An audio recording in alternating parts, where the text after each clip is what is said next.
Namaskaram. I said namaskaram.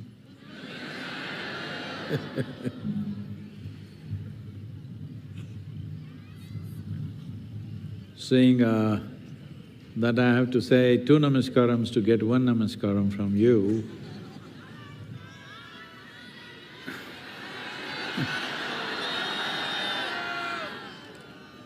no, I'm used to this. It's been 40 years. It's 40 years.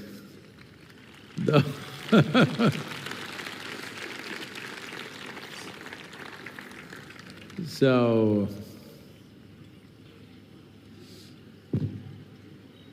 on that day, when I went up Chamundi Hill,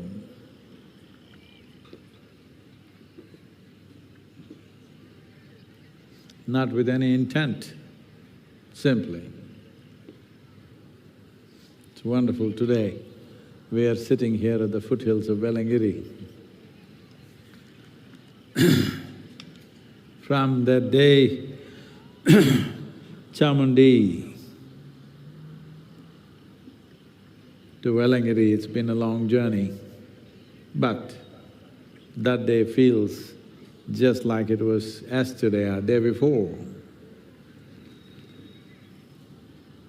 And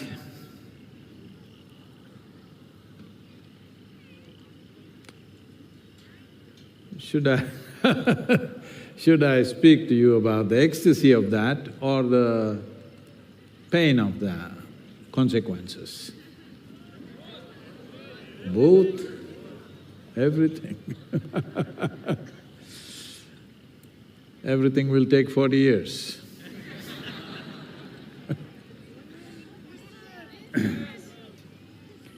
So, when without knowing why, when I burst into a nameless ecstasy within myself, every cell in my body dripping ecstasy, the only thing that my logical mind, not just logical, super skeptical mind, could tell me was, maybe I'm going off my rocker.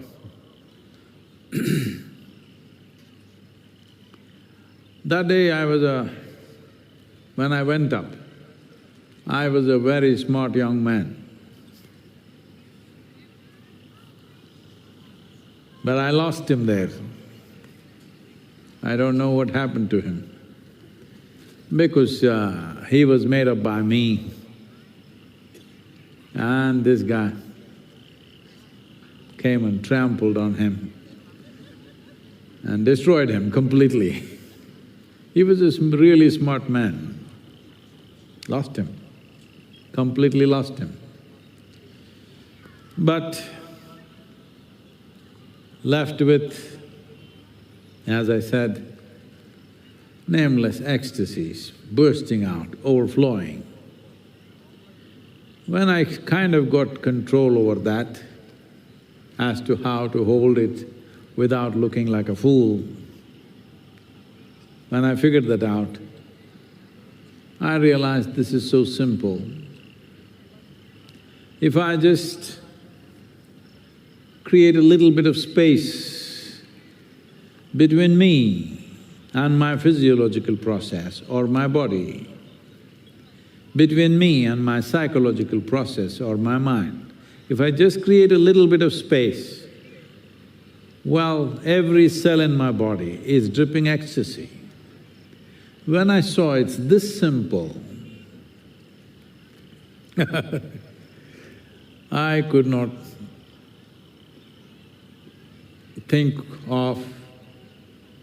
I could not help thinking of making it happen to everybody, because I've been looking around, meeting various kinds of people, trying to experiment with life in so many ways.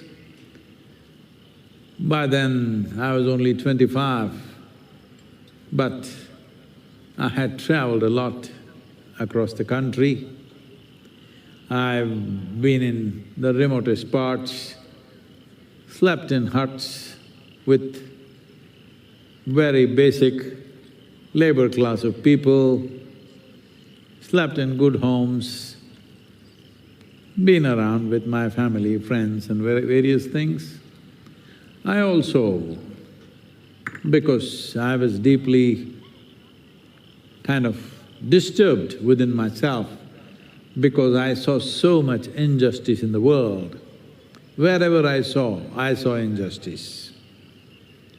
In the social systems, in the economic system, in the political system, in the religious realm, even the family structure, I thought was injustice.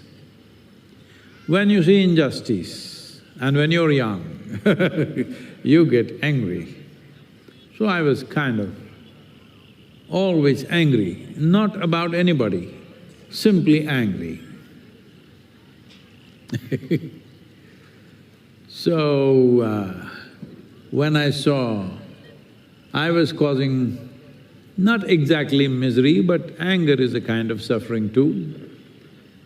And I saw so much suffering, just to experiment with life, I spent a few nights, this was a dangerous thing to do because my father was a medical officer in the Indian Railways.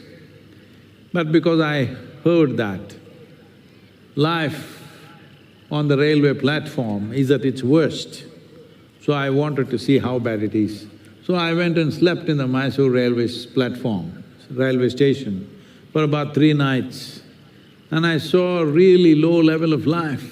I cannot even talk about it here. That low level of life. So I thought everywhere there is injustice. I tried to join a revolution. Well, I saw there also there was too much injustice. So I gave that up.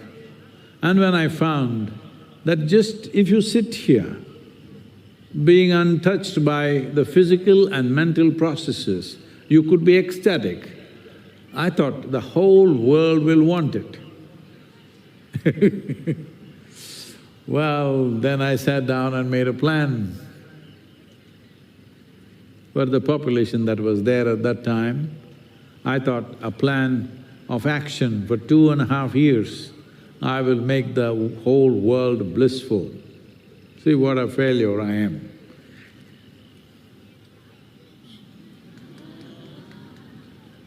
Because all of you like this, I have to do 2 namaskarams to get 1 namaskaram.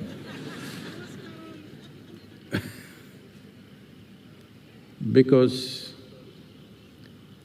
being involved in the simple process of life, most people have lost the fundamental spirit of life. Process has overtaken the spirit. How you were as a child. I'm not holding your childhood as an ideal. I'm saying that is the square one of life. If any progress had happened, by now you should be dripping ecstasy. Hello? For the joy and playfulness and exuberance that you started with, by now, whatever is your age, you should be dripping heap of ecstasy. But that didn't happen because the simple processes of life and in turn the reflection of that in your mind, which became psychological processes, have occupied more space within you than the very spirit of life. Is he honking at me? Okay. So then I started in my own way because I've been practicing yoga since I was 12 years of age. I thought this is a good way to share my experience. My effort was to somehow rub off my experience of blissfulness and ecstasy upon people. Then I then I found, though I knew half the town, for various reasons I was socially active and people knew me, But when I tried to enroll them into my program, which was a 2-hour, 4-day program, nobody wants to come. Hello? Because lot of people had concluded that I'm dangerous. Why am I dangerous? Simply because our business, or a few businesses that I had built by my own dint, I didn't owe money to anybody, nor did anybody give me anything to make these things happen. When I suddenly decided to just drop them, people thought this is very dangerous, he's a wrong influence upon us. So nobody wants to come. Then I had to cajole them, coerce them, threaten them to somehow get me to my program. Only 7 people turned up. But I'm extremely grateful to those 7 people because till that time, I was in a kind of condition where I was not willing to learn anything from them, learn anything from anybody, nor was I capable of teaching anything to anybody. I must tell you, this will be very surprising for you.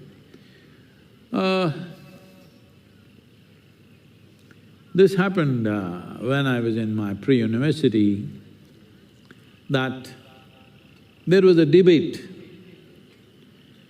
and some fancy subject anyway. Then everybody was participating, and me and debates and that kind of activity, academic activity and me were off. Some sport and extracurricular activity, outside college activity, I was on, full on.